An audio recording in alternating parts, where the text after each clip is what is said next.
Bem, gente amiga, nós vamos agora para a entrevista exclusiva com a irmã do pastor Anderson, né? O marido da deputada Flor de Lis. Flor de Lis deu uma entrevista, quero deixar bem claro mais uma vez que ela é investigada, assim como as outras pessoas que estavam dentro da casa, mas não existe nenhum indício de participação no crime por parte da polícia contra a deputada. E a entrevista que ela deu hoje, ela falou que as pessoas queriam ouvir, que ela quer a justiça independente se for cortar na própria carne da família, né? Se tiver gente da família envolvida no crime, ela quer saber quem foi. E é isso que a gente queria ouvir. Mas a investigação continua. Bom, vamos ouvir a cunhada da Flor de Lis, a irmã do Anderson. A família não havia se pronunciado, a família contratou um advogado também para acompanhar, que não o advogado da deputada, um outro advogado, para acompanhar as investigações. Acompanhe comigo a primeira parte da entrevista. Ela, porque não tenho prova ainda contra ela e não sou ninguém para ajudar ela. Então eu espero as investigações, porque se ela tiver alguma coisa na morte do meu irmão, vai vir à tona. E muitas coisas vai cair. Claro, mas assim, o seu coração de irmã, achismo, você acha que a Flor de Lis, a deputada Flor de Lis, ela pode estar por trás do assassinato como mandante? Não posso afirmar, para não poder me prejudicar para frente e nem eu prejudicar ela. Entendeu? Então, eu espero as investigações da polícia. Entendi. Para depois eu ter a minha certeza, para poder eu realmente chegar e falar. Caminhar todas as palavras, mas no momento não acuso ninguém. Só, a única coisa que eu acuso, que se o filho dela, Flávio dos Santos, realmente fez isso, que ele assuma, ele entrega tudo. Por quê? Meu irmão já está morto. E o que eles querem com isso? Matou meu irmão porque por causa de dinheiro? Vingança, traição não foi. Isso eu tenho certeza que não foi. Porque onde estava ela, estava ele. Todas as fotos que postava ela, postava com ele. E meu irmão era muito apaixonado por ela. Isso quando eu via os dois juntos. E as fotos que eu vi eles postando. Maracanã, passeio, congresso, parque. Então eu não posso julgar. Ele só falava na Flor de Lis, era a paixão dele. Era a paixão dele. Vendo essas coisas pela televisão, como fica? Eu fico triste, fico mais chateada pela minha mãe, que ela já é uma senhora de idade, tem 65 anos, meu pai tem 79 anos. Eles não aguentaram ficar aqui, por causa de todo dia estar passando a notícia no jornal, e lá onde eles moram, querendo ou não, é mais tranquilo. E eu pedi para ela que ela fosse embora, porque em momento algum já se passaram mais de uma semana. Ninguém procurou minha mãe para poder dar uma satisfação. Ninguém apoiou minha mãe aqui no enterro. As câmeras do velório sempre vê ela sozinha. Ela não sendo atorada. Ela é uma senhorinha que está com vestido estampado, de óculos, cabelo meio grisalho. Ela é minha mãe. Então, como que eu vou te dizer que eu vejo? A única coisa que eu quero ali é a justiça. Porque quem fez isso com ele vai ter que pagar. Doa quem doer. Doa quem doer, sabendo quem foi. Doa quem doer a mim, doa quem doer minha mãe, porque minha mãe mora lá em São Paulo. Meu esposo não deixa eu mentir e minha família não deixa eu mentir. Todo congresso que tinha, festividade, ela vinha lá de São Paulo pra cá, só para poder ver o filho dela. Muito bem. Pois bem. Gente amiga, veja só. Ela, na verdade, faz um apelo para que o Flávio, para que o sobrinho dela, se realmente for o culpado, que fale claramente para a polícia. E que não fique essa história agora do advogado. Opa, só um minutinho, enche a tela, por favor. Enche a tela, por favor. Que bom. Vem para mim, por favor. Perdão pelo meu celular. Aí o que acontece? Ela quer que o sobrinho fale com todas as letras se fez ou não fez o crime. Que não fique jogando nas costas da polícia uma conta que não é dela. Porque você acusar a polícia de estar querendo aparecer, de prejudicar a deputada politicamente, essa história não vai colar. Portanto, se ele realmente cometeu esse crime, é preciso que ele fale com todas as letras para a polícia. Veja a reportagem comigo.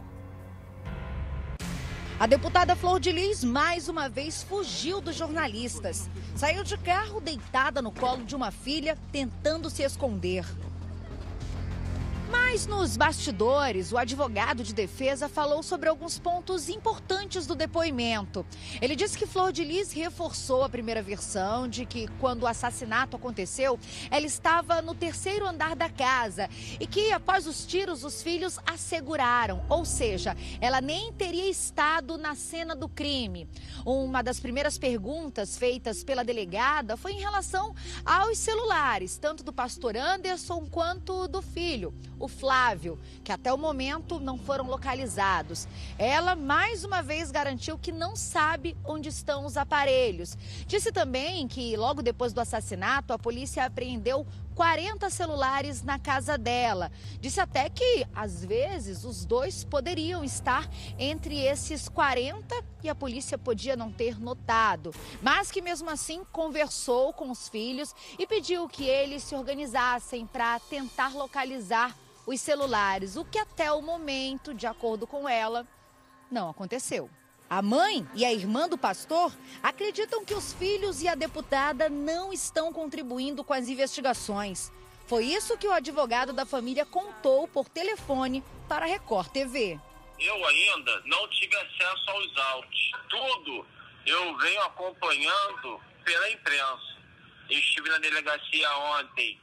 Fiquei na delegacia a tarde toda, não consegui falar com a autoridade policial que preside o inquérito, porque ela estava tomando o depoimento da deputada. Saí de lá sem ter acesso aos autos. Então, tudo que eu venho acompanhando é por meio da imprensa.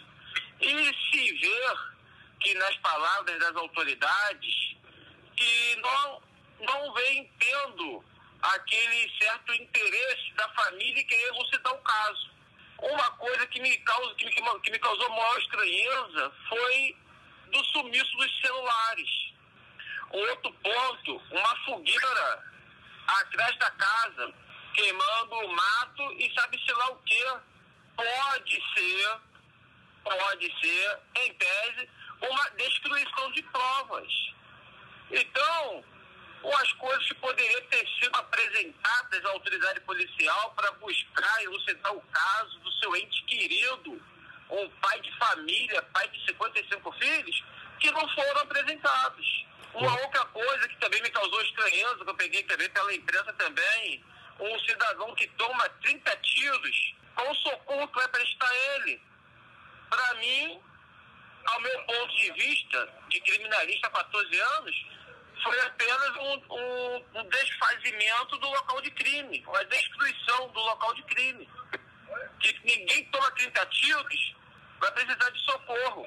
Tanto é verdade que chegou morto no hospital.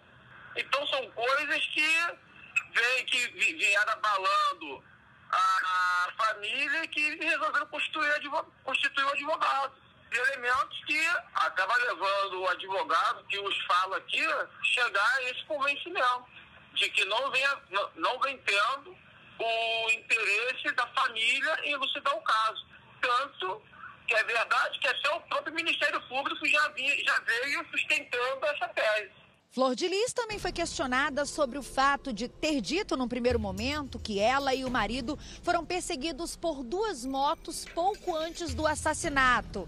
A versão rapidamente caiu, porque as câmeras da casa dela comprovaram que nenhum motociclista passou pelo local. Nas imagens é possível ver apenas Lucas dos Santos, de 18 anos, que está preso, chegando pouco depois das 3 da manhã. Após descer do carro carregando uma bolsa, às 13h15 ele volta sem a bolsa e deixa o local em um carro de aplicativo. 10 minutos depois, Flor de Lis e Anderson chegam em um carro preto que entra na garagem do imóvel. Após este momento, nenhum movimento estranho. A próxima imagem já é de Flávio dos Santos, que, segundo a polícia, confessou o crime. Ele aparece correndo. Neste momento, Anderson já tinha sido assassinado. Segundo a defesa, Flor de Lis teria se confundido porque ainda está muito abalada com outro episódio de assalto que viveu em 2018 com o pastor Anderson. Mas o advogado garantiu que ela tentou contar tudo o que aconteceu e que coube às autoridades policiais esclarecerem que, na verdade, não houve nenhuma perseguição. Agora, existe um outro ponto muito importante em toda essa história, que apesar de ter ficado longas horas frente a frente com a delegada, a deputada não falou. Existe um depoimento de um filho que teria dito que ela e outras 3 filhas estavam pondo remédio na comida do pastor com a intenção de envenená-lo. Segundo o advogado de defesa, isso sequer foi questionado à cliente dele, o que pode, inclusive, ser uma estratégia da polícia. Enquanto isso, Flávio e Lucas continuam presos. Eles devem ser transferidos ainda hoje para o presídio de Benfica, na zona norte do Rio de Janeiro. Os advogados alegaram que a Delegacia de Homicídios de Niterói, onde estavam, não oferece condições mínimas. Nossa exigência aqui hoje, além de ter acesso ao inquérito policial, ao procedimento, é requerer também a transferência deles para uma unidade prisional compatível. Porque até mesmo porque aqui dentro está numa condição insalubre, ferindo o que a gente costuma defender muito, é o princípio da dignidade da pessoa humana. Infelizmente, a gente sabe quais são as condições daqui. Quais são as condições aqui? Insalubres.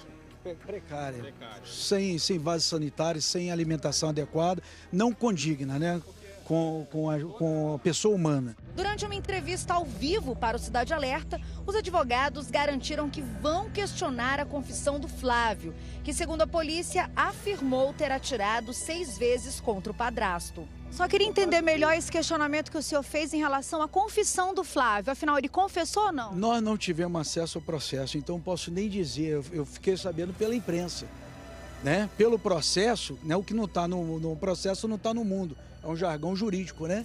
Então eu tenho que olhar o que está no inquérito. O que está no inquérito é o que vale. Então nós precisamos ter acesso para poder falar melhor. E o que o seu cliente falou para o senhor? Ele disse que ele confessou? É inocente, não existe confissão.